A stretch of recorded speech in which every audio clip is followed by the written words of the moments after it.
Judges 9.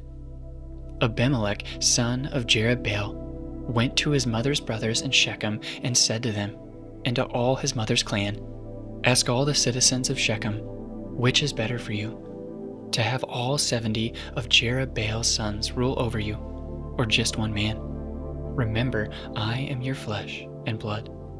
When the brothers repeated all this to the citizens of Shechem, they were inclined to follow Abimelek, for they said, "He is related to us." Then they gave him 70 shekels of silver from the temple of Baal-berith, and Abimelek used it to hire reckless scoundrels who became his followers. He went to his father's home in Ophrah, and on one stone murdered his 70 brothers, the sons of Jerubbaal. But Jotham, the youngest son of Jerubbaal, escaped by hiding. Then all the citizens of Shechem and Beth Millo gathered beside the great tree at the pillar of Shechem to crown Abimelek king. When Jotham was told about this, he climbed up on the top of Mount Gerizim and shouted to them, "Listen to me, citizens of Shechem, so that God may listen to you." One day the trees went out to anoint a king for themselves. They said to the olive tree, "Be our king." But the olive tree answered, "Should I give up my oil, by which both gods and humans are honored, to hold sway over the trees?" Next the tree said to the fig tree, "Come and be our king." But the fig tree replied, "Should I give up my fruit, so good and sweet, to hold sway over the trees?" Then the tree said to the vine, "Come and be our king." But the vine answered, "Should I give up my wine, which cheers both gods and humans, to hold sway over the trees?" Finally, all the trees said to the thorn bush, "Come and be our king." The thorn bush said to the trees, "If you really want to anoint me king over you, come and take refuge in my shade. But if not, then let fire come out of the thorn bush and consume the cedars of Lebanon." Have you acted honorably and in good faith by making Abimelek king? Have you been fair to Jerubbaal and his family? Have you treated him as he deserves? Remember that my father fought for you and risked his life to rescue you from the hand of Midian.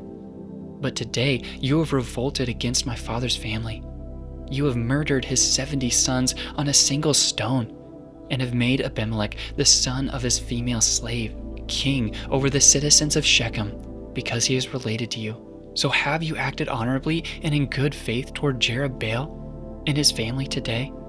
If you have, may Abimelek be your joy, and may you be his too. But if not, and let fire come out from you, the citizens of Shechem and Beth Millo, and consume Abimelek." Then Jotham fled, escaping to Beer, and he lived there because he was afraid of his brother Abimelek. After Abimelek had governed Israel 3 years, God stirred up animosity between Abimelek and the citizens of Shechem, so they acted treacherously against Abimelek. God did this in order that the crime against Jerubbaal's 70 sons, the shedding of their blood, might be avenged on their brother Abimelek and on the citizens of Shechem who had helped him murder his brothers. In opposition to him, these citizens of Shechem set men on the hilltops to ambush and rob everyone who passed by. And this was reported to Abimelek. Now Gaal, son of Ebed, moved with his clan into Shechem, and its citizens put their confidence in him. After they had gone out into the fields and gathered the grapes and trodden them, they had a festival in the temple of their god. While they were eating and drinking, they cursed Abimelek. Then Gaal, son of Ebed, said, "Who is Abimelek? And why should we Shechemites be subject to him? Isn't he Jerubbaal's son? And isn't Zebulun his deputy? Serve the family of Hamer, Shechem's father. Why should we serve Abimelek?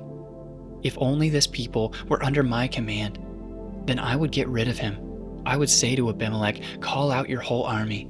When Zebulun, the governor of the city, heard what Gaal, son of Ebed, said, he was very angry. Under cover, he sent messengers to Abimelek, saying, "Gaal, son of Ebed, and his clan have come to Shechem and are stirring up the city against you. Now then, during the night, you and your men should come and lie in wait in the fields.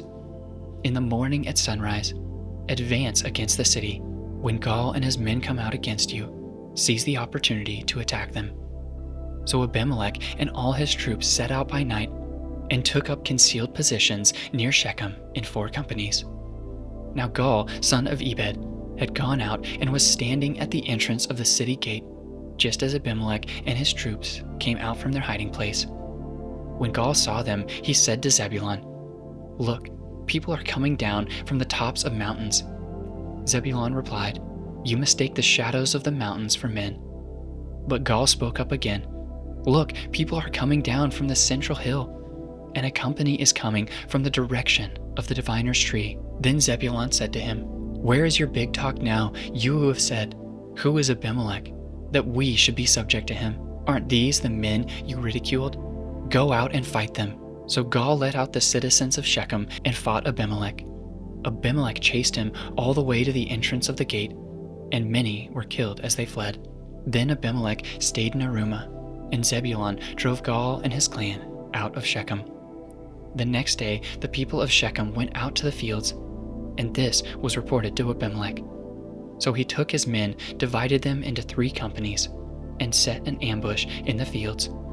When he saw the people coming out of the city, he rose to attack them. Abimelek and the companies with him rushed forward to a position at the entrance of the city gate. Then 2 companies attacked those in the fields and struck them down. All that day Abimelek pressed his attack against the city until he had captured it and killed its people. Then he destroyed the city and scattered salt over it. On hearing this, the citizens of the Tower of Shechem went into the stronghold of the temple of El-Bereth. When Abimelek heard that they had assembled there, he and all his men went up to Mount Zalmon. He took an axe and cut off some branches, which he lifted to his shoulders. He ordered the men with him, "Quick, do what you have seen me do." So all the men cut branches and followed Abimelek. They piled them against the stronghold and set it on fire with the people inside. So all the people in the Tower of Shechem, about 1,000 men and women, also died. Next, Abimelek went to Thebez and besieged it and captured it. Inside the city, however, was a strong tower, to which all the men and women, all the people of the city, had fled. They had locked themselves in and climbed up on the tower roof. Abimelek went to the tower and attacked it. But as he approached the entrance to the tower to set it on fire, a woman dropped an upper millstone on his head and cracked his skull. Hurriedly, he called to his armor-bearer, "Draw your sword and kill me, so that they can't say a woman killed him." So his servant ran him through, and he died. When the Israelites saw that Abimelek was dead, they went home. Thus God repaid the wickedness that Abimelek had done to his father by murdering his 70 brothers. God also made the people of Shechem pay for all their wickedness. The curse of Jotham, son of Jerubbaal, came on them.